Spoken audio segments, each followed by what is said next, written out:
Greenwald with the Empowered Light Holistic Expo, which is this upcoming weekend, April 26th through 28th. And I'm here today with Ruth Ratliff. She will be doing a wonderful talk on Saturday at 3 p.m. and she'll have a vendor booth there. I wanted you to get to know Ruth and a little bit more about what she's doing. Hey, Ruth, how are you? Hello, Sue. How are you? Thank you so much. I'm so grateful that you put this together. Thank you. Thank you. Can you tell us a little bit about yourself and how you got started in doing what you're doing? Of course. I've been a voice professional. I've been a performer and a singer for over 40 years, probably. I've also been a teacher, a voice teacher for about 20 years. And over the past, through teaching voice and my own journey of voice, I have had a lot of time to see the changes in myself and also in my students, not only from a vocal technical proficiency standpoint, but more from the standpoint of confidence and empowerment and self-awareness that developed as a result of this study. And I completely believe that that's what brought me to the point that I am at now. I had a very difficult childhood growing up, and there was a lot of healing that I needed to do. So I believe that my own embodied voice was the vehicle through which I was able to heal. And not only heal, but integrate those feelings and come into my own power. And the other aspects, I was actually called to go into the other aspects of our voices, the more expressive aspects, the healing, and the spiritual connectivity aspects. So that prompted me to write my book, which is called The Voice of Women's Wisdom. And it's very much, I outline a lot of the things that I'm going to be talking about in my talk, Your Wise Magical Voice. It's really all the science behind it. And it also has to do with how the divine feminine is coming up now more so than ever, I believe. I think we can all feel that. Right. And it's not so much that, feminine, woman, man, and masculine, feminine. It's the aspects which men and women both share. It has been out of balance for so many years. And I give a lot of the science behind it about how we all can use our voices to balance those aspects in ourselves. Why does sound healing affect us on such a deep level?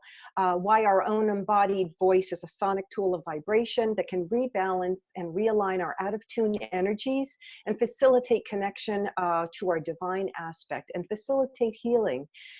This is an ancient technology that we are now thankfully rediscovering finally in this paradigm. And I think people are going to find out that science and spirituality really are intertwined. I believe science, the scientific, it is. Remember, did you ever see the movie, What the Bleep Do We Know? Yes. It's right. That's exactly what I believe they're putting forth in that movie.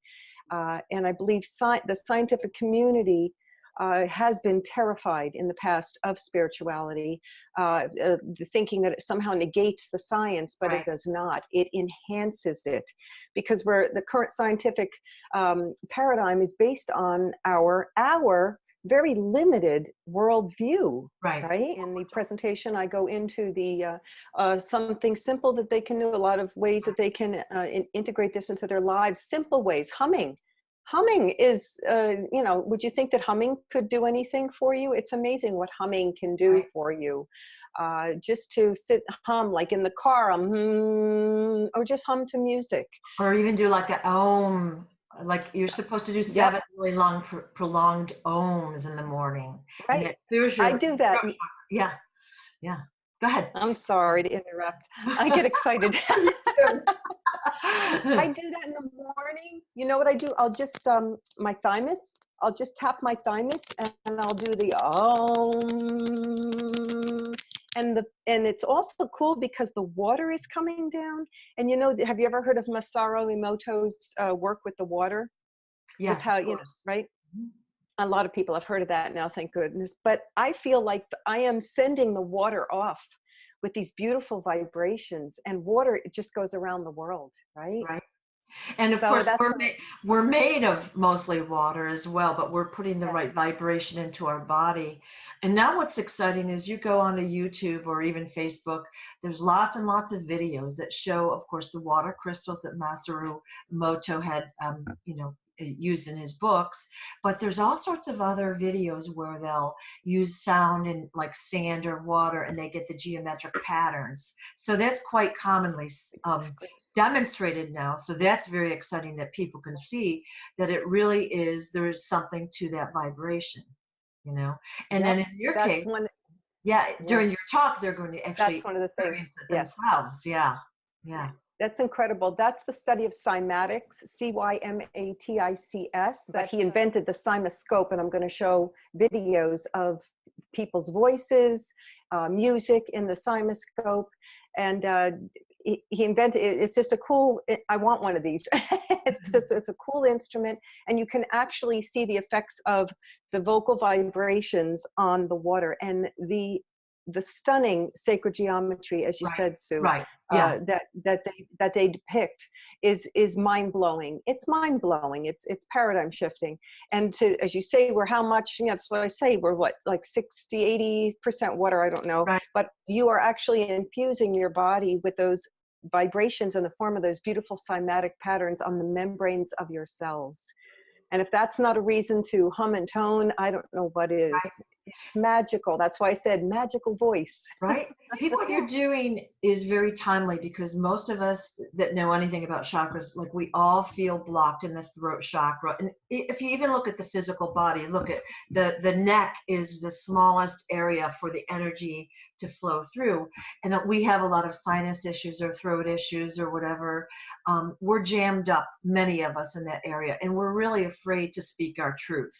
We don't feel that we'll be accepted for speaking our truth. We're afraid for some reason, or it's just a bad habit, a past life issue, you name the reason, but most of us are jammed up. Some people will come to me just for business purposes, or they just want to be able to speak more freely in a meeting.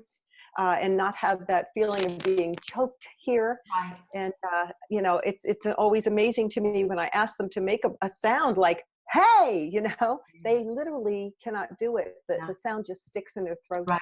Right. And, I talk about how in childhood we can have these neural pathways that form when we're children, when we're making these primal sounds, these expressive sounds, we're told, what are we told? What do we tell little kids? Be quiet. Yeah. Quiet. You're too loud. So how hard, how do we expect ourselves to be fully self-expressed and, speak our mind freely as adults? Because these patterns are literally hardwired in our brain. You need to work on this area dramatically. And it's not hard. Yeah, and it doesn't even, no, it doesn't have to be a big, like, oh gosh, I got to, carve out, an hour out of my already overbooked time of my day. It doesn't even have to be that. It's very gentle and very simple. Just a little, even, Yeah. Hmm. And you can do that in your car. You can do it in your car while you're driving. Yes. Well, thank you, Ruth. So Ruth will be there at booth 107 all weekend, selling her book, answering your questions. And she'll be speaking at 3:00 next Saturday. So please, support Ruth and what she's trying to do, and come and take care of that throat chakra. Thanks, Ruth. I appreciate your time. Take care. And thank you, Sue. You too. Thank you. Bye-bye.